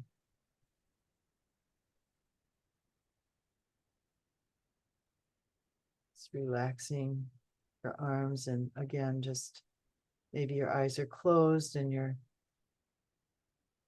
softening around your eyes and around your brain, remembering the fluid, the cerebrospinal fluid. Brain is floating in that.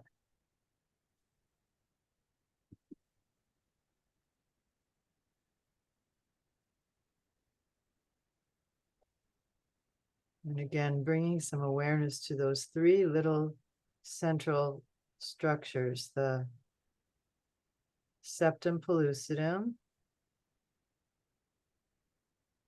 And just notice what comes up for you. Does it feel? Can you imagine it? Can you feel something? As you bring awareness to it, does it feel centered, or does it not know exactly where it is, or is it bent somehow?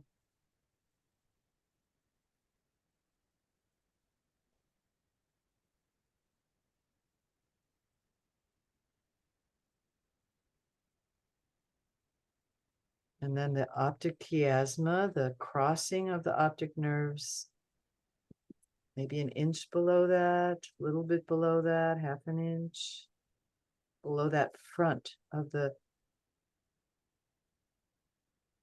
septum pellucidum, and then just right below that, the pituitary.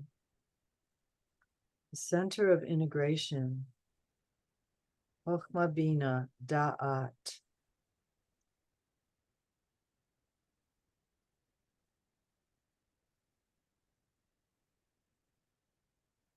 And again, bringing your awareness down through your central column, maybe touching into your heart or your solar plexus or the base of the pelvis or all of those places, your feet.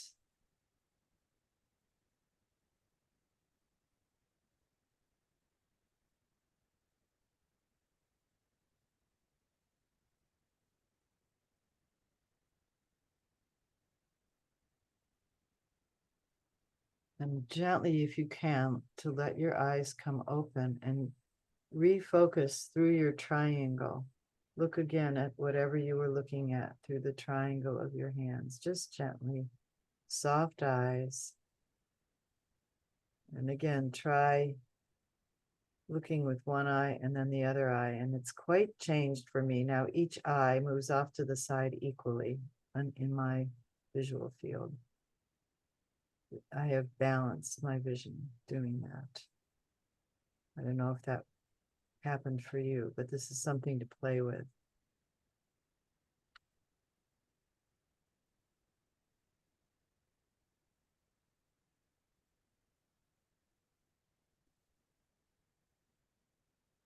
So where we're going to go from here is we're going to do our chanting practice, the two qualities of Hod and Sheba Chesed in the 6 directions and on the 4 along the center line. So it's 18 in each of the 6 directions. I have my beads, so I'll keep count that way. You can just follow along. And then we'll take some time, both in silence, but also with maybe a little music. I'll see how it feels to move freely or to journal or draw a little bit. And then we'll come back together to share anything that came up. So hold. Take a moment to just breathe with that. And we're going to, the way I've been doing it the last couple of years is to take a resting breath in between each change of direction and really let the breath lengthen. And that for me is often the time when something knowing, some kind of knowing arises cellularly in the breath between the directions.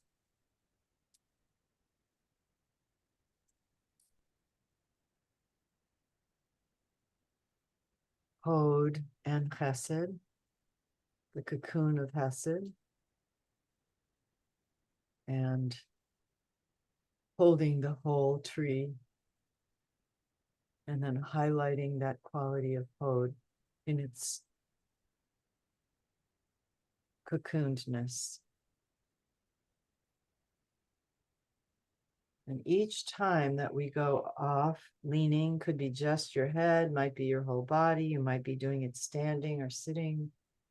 Each time We go off and return. Be gentle, but just really enjoying that journey between the off center and the back to maybe a fluid center. Resting breath, and then we'll go.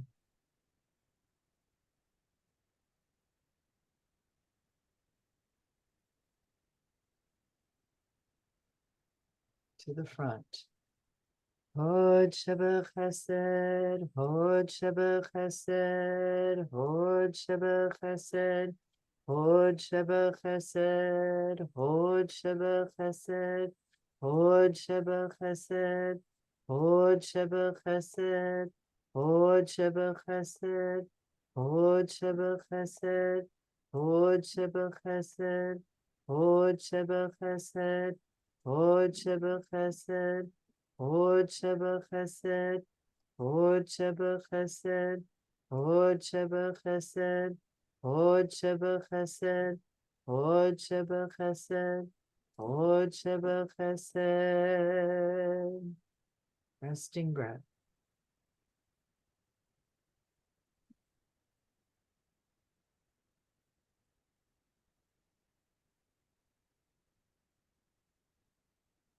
And to the back.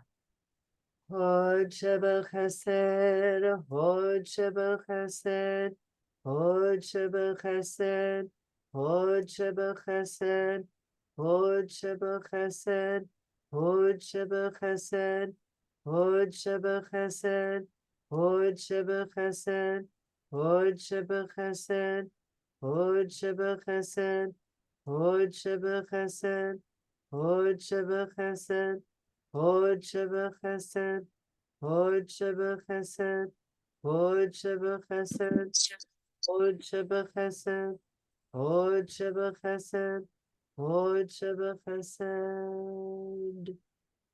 Breath.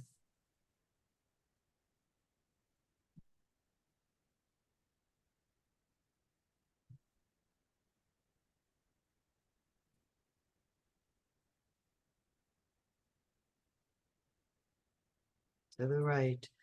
Hod Sheba Chesed, Hod Sheba Chesed, Hod Sheba Chesed, Hod Sheba Chesed, Hod Sheba Chesed, Hod Sheba Chesed, Hod Sheba Chesed, Hod Sheba Chesed, Hod Sheba Chesed, Hod Sheba Chesed, Hod Sheba Chesed, Hod Sheba Chesed, Hod Sheba Chesed, Hod Sheba Chesed, Hod Sheba Chesed, Hod Sheba Chesed, Hod Sheba Chesed, Hod Sheba Chesed.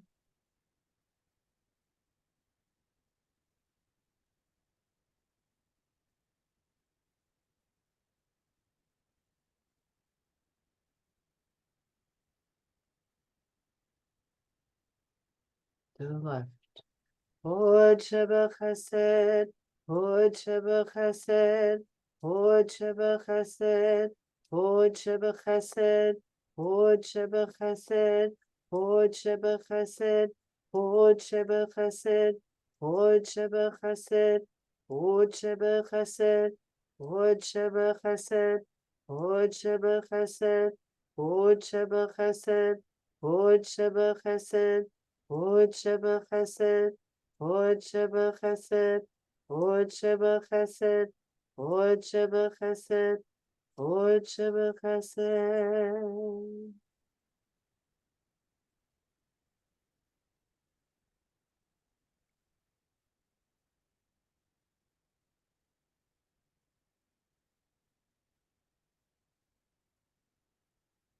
To the heavens.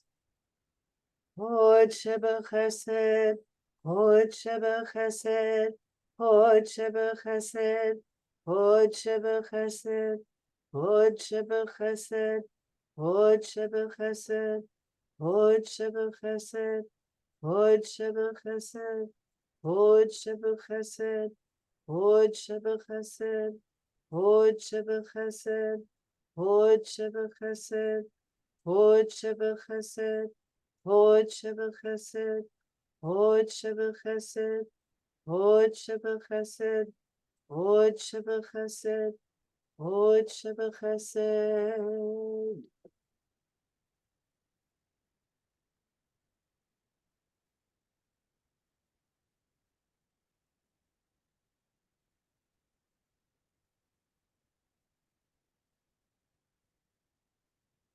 And to the earth.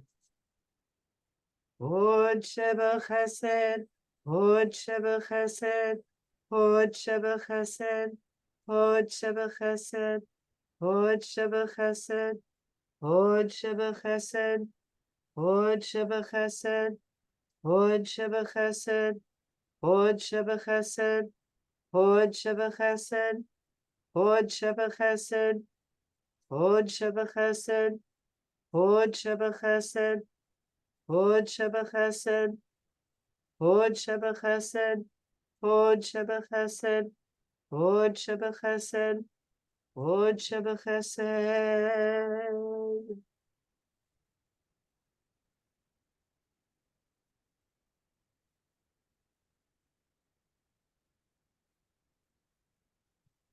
Four more times along the central column, starting in the with the perineal body, right along the notochord, right up back up to where we were in the brain and beyond. Hod Sheba Chesed, Hod Sheba Chesed, Hod Sheba Chesed, Hod Sheba Chesed.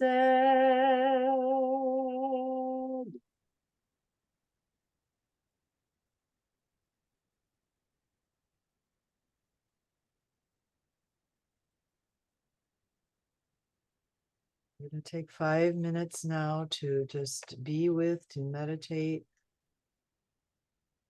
move, write, or draw. Actually, we'll take a little bit more than 5 minutes, like 8 minutes. Just see where you are, where it takes you. Maybe floating, maybe no thing with the cells.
Just going to bring up a little bit of music, and if it doesn't feel right, you can turn your sound down, make it very soft or silent.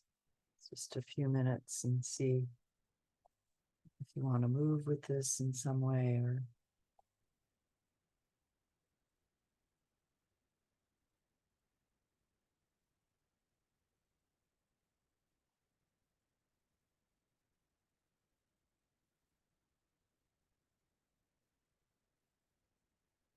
Hiana, hiana, hiana, karov leshavatenu, karov leshavatenu.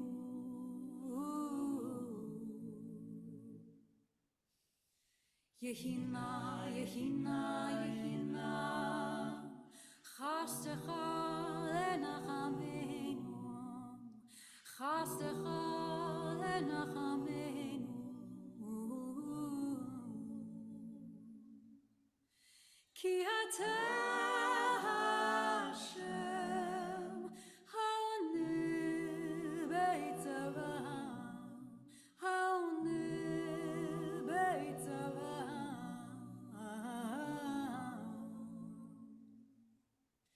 Podeu matzil bechol itzava, bechol itzava.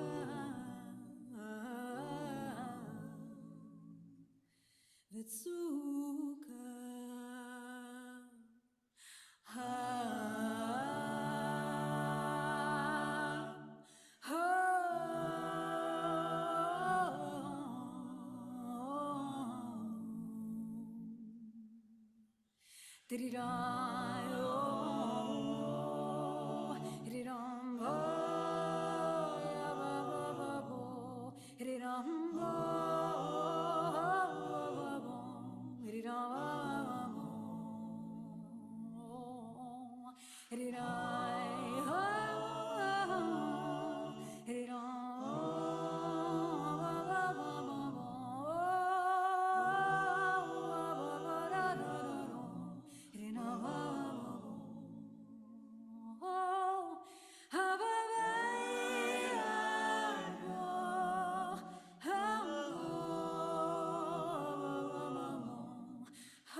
Hiena, hiena, hiena, karov leshavatenu.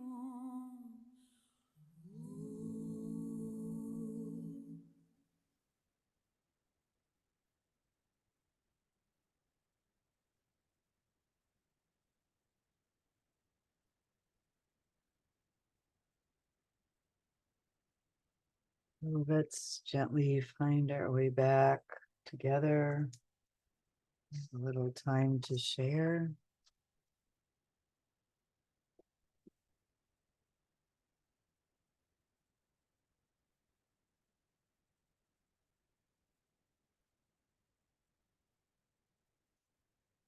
So yeah, my hope was to just give you a bunch of seeds that you can play with during this Omer time, and just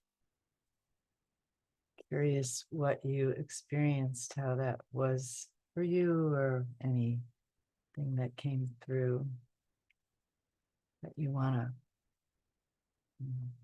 seal by speaking insights or questions or whatever.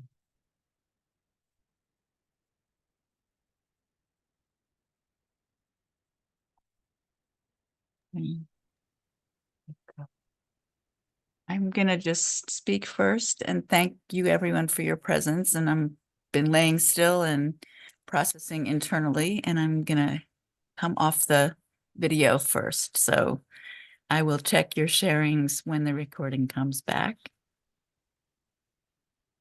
Thank you. You, Simona. Thank you. I'll share one image, which was that I'll take with me for the Omer, which was the image of the chrysalis and the cocoon, and the holding of the other. That was a brilliant new addition for working with it somehow. So that's my big takeaway for today. Thank you, everybody. Thank you for Thank being you. here. Take care, Simona. Take care. Feel better. I will. Hmm.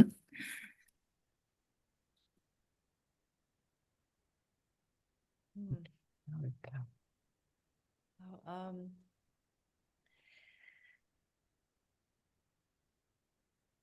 so I'm just finishing up the second semester of Moadim L'Simcha with Reb Elliot Ginsburg in Aleph, and so it feels a little bit of like what we did last year, Diane, and where I'm a little ahead of myself in the holidays and the teaching. So one of the things that I was living into through a teaching of Rabbi Naftali Ropshitzer, the Zera Kodesh, and I forget when he lived. I think it was 18 or 1900s. And I think it was 1800s. And he does a whole teaching on seeing the Aleph in like the face, as the face of God that we see. And Diane, I, for the life of me, kept thinking, I think maybe you've done this before and I couldn't remember. But what came to me in the meditation, so I guess this is the idea of the revelation moment, but I really see this as the Omer as well, because I feel like that's this refining time. When I was just sitting and really being with these structures that you introduced, the place where it was really profound for me, both visually on screen when you showed us, and then when I closed my eyes, was that optic Mhm. chiasma. Mhm. And there was this whole aha moment. Even the drawing, I didn't even think of it till later, was it looks like an Aleph. And, so it looks like the Aleph of the crossing. And this idea that, and it'll be very brief, that these two then, he says, are the eyes and this is the nose. So it's a little Picasso-like. But just to say that there was this, this embodied aha that I really felt very profoundly. And there's, the teachings, of course, go way beyond that, but that's the little aha that I'll take with me and realize that, yeah, this that I got this now, right, on the Hod Sheba Chesed. So it is an Omer. It is part of the Omer journey to Sinai. So thank you very, very much. And what I'll say, the last thing I'll just say is I realize I'm so full up from this semester and all the years of learning that there was a moment of, I was just hitting overwhelm. Like I almost couldn't take in the teachings, but the practice that you did helped me to just, again, just let go of what I didn't need and trust and bring in what, what was meant to. And then this came out. So thank you. Yeah. Let me just say that, and this came through as you were speaking too, the three structures that we looked at, I mean, overarching question, how do we actually change?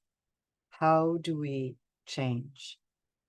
And it goes back to what Carola was talking about that cellular level. How do we even encourage the cellularity of our nervous system? So these three structures, the optic chiasma, the Aleph that you were just pointing out, that crossing is in the horizontal plane. The septum pellucidum is in the sagittal plane. And it lines up the three of them line up, and of course the pituitary is more spherical, so that gives you multi dimensions, but the three of them line up in the vertical. So we have all three planes there, which gives us three dimensions, but then the possibility, what we're bringing in is multi-dimensional, maybe fifth dimension. I don't know. I hope we have the possibility when we unstick these places and give them awareness, give them our attention, that they begin to be mobile, and that gives us the possibility of an integration beyond 3D. So yeah. Thank you. Beautiful. Yeah. Yeah, Michelle. I was struck by the visual that you gave us. And for some reason, I kept thinking, Shema, pay attention. There's so many ways of looking. And as I was meditating with it, I heard the song that you sometimes play for healing, because I got in touch with a tiny bit of sadness.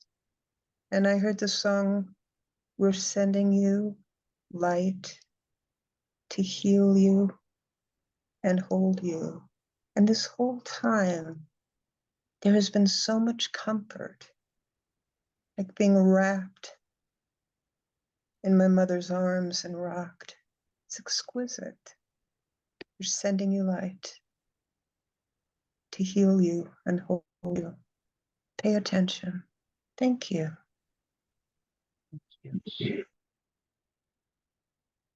Lispor, Lissaper, Sapir.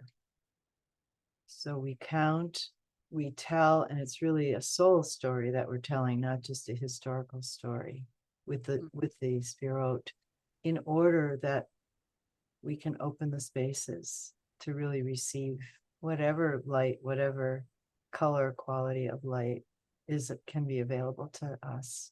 So thank you for sharing that mother light and your mother plant. So yeah. Well, Yeah. connected connected to that, when you were in the beginning showing the anatomy, I always connect that with abstract art forms. I don't know, it's intriguing to look to the body there, out there, but then feel inside of me. So I was immediately in this Kabbalistic diagram where you have the light breaking through all the in the circles. Remember the Ein Sof and how the Ein Sof light comes in. Well, the tree is round, and so the middle is light, the beam of light. So I was in this beam of light, and there are many more. Hilma of Clint, I have sent you an email with a picture of it. So for me, it's like a string of pearls. You know, you said, what is it here? And I think, oh, pearls. You know, like my oyster, pearls in the oyster, and this cocoon. So I was also in this crystallis with this, we call it rups. I don't know how you say this silk worm. I don't know how. Well, anyway, and to experience those imagery in my body space helps me to like something is moving, you know, like I'm not anymore in a concept or in the question, do I understand? So even the hot and chesed, and I said, you know, they were distracting me from I need this liquidity and water and this dancing, working together.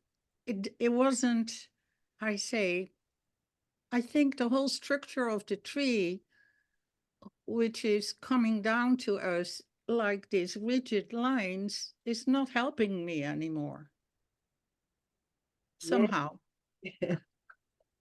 You know, so yeah, well, I can't even express it yet. Yeah. Yeah. Okay. Rigid structures, maybe they could be a doorway if we don't get stuck in them. They can lead us some. Right. Same Right. thing even with the body structures, but yeah, I'm But clapping. it moves differently when, and like your voice and layers, you say heaven or earth, and then that gives direction, but it is not, it isn't a name or a concept or an idea anymore. So it's a body space. That's And why it's so powerful to go back to Sefer Yetzirah, yeah, because Sefer Yetzirah, the Sphirot aren't rigidified into this Lurianic picture, which Yeah. is much more. But we have the Sephirot are giving us elements and space, spatial dimension and direction, and that's it. That's yeah. so yeah, it's so much more creatively fluid. Yeah, thank you. Just one more little thing. You said something in the beginning, something like B'Tselem Elohim, and then with this gesture on the heart, you know, to go inward. And that reminds me of the hands. And like in Sefer Yetzirah, it says, oh, 5 and 5. Mhm. You know, so the hands and the structure here also holding the head. So for me, the hands are very important to touch or to move or to connect. So that's another question, you know, in body awareness sense, adding.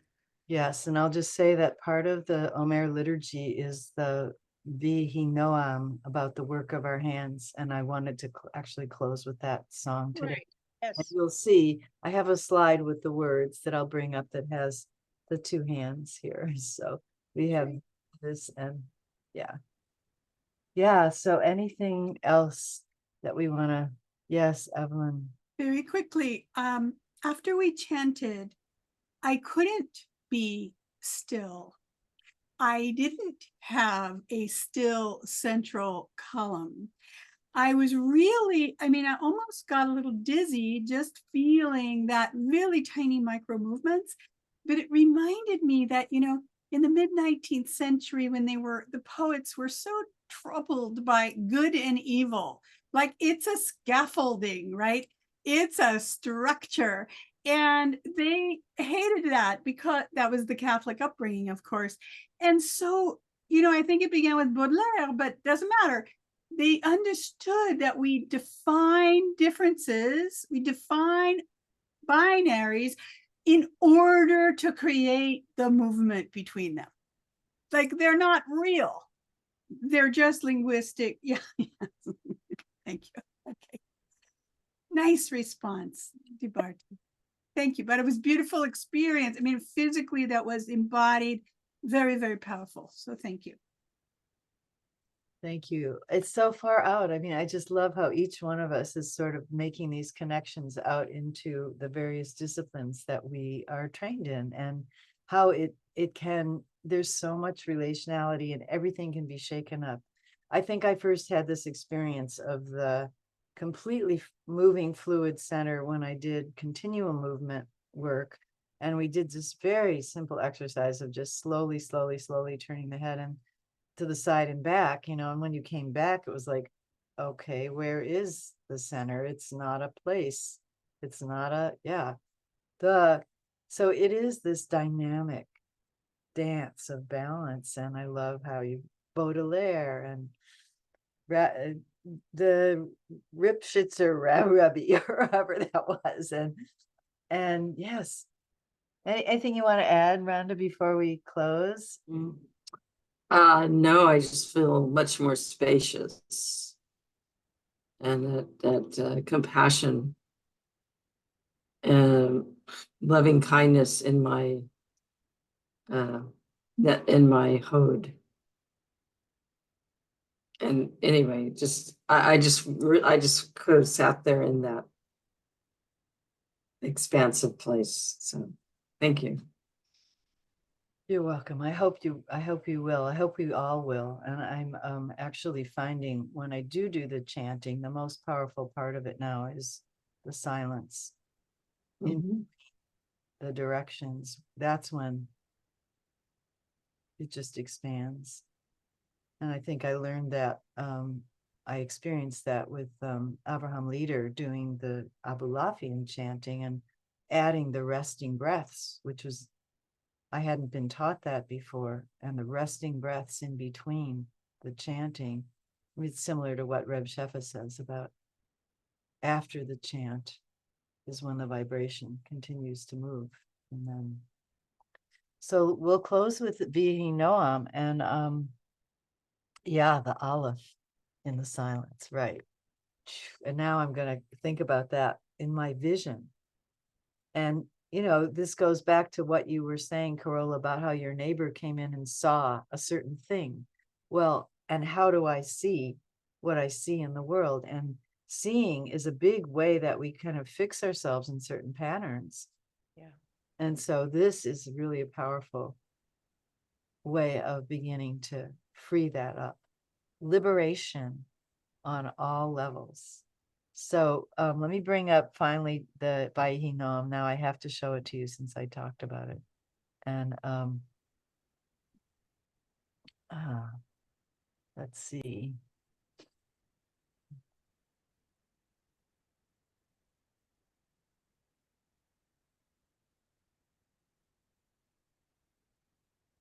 Oh, this is the healing circle. We don't want that.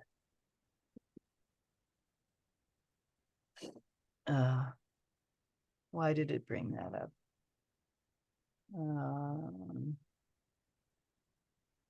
Oh, it's gone.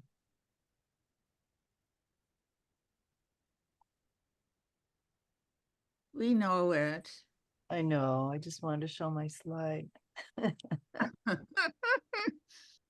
Okay, once more. Close this. Close this. There it is. Okay. Slide.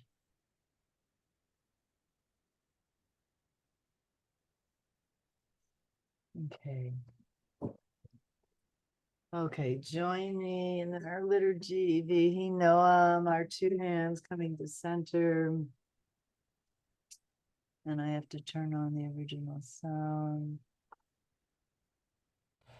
There we go. Vihi Noam, Vihi Noam, Vihi Noam Adonai. Vihi Noam, Vihi Noam, Vihi Noam Adonai. Eloheinu, Eloheinu aleinu,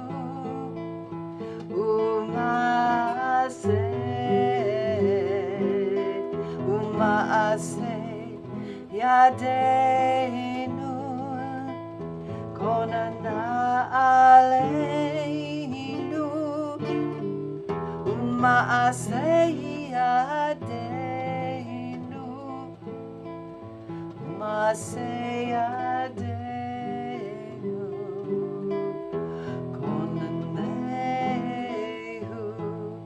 and let the pleasantness, let the pleasure of the holy guide all we do, fill all we make, and let God's loveliness guide all we do, fill all we make, be what we are. I,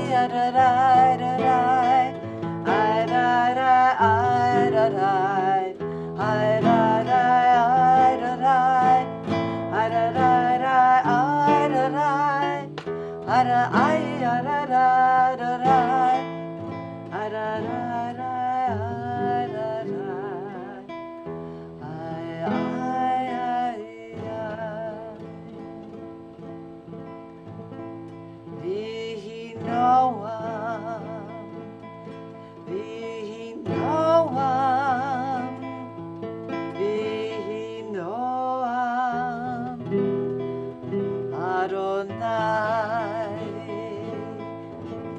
Vihi Noam, Vihi Noam, Vihi Noam, Adonai.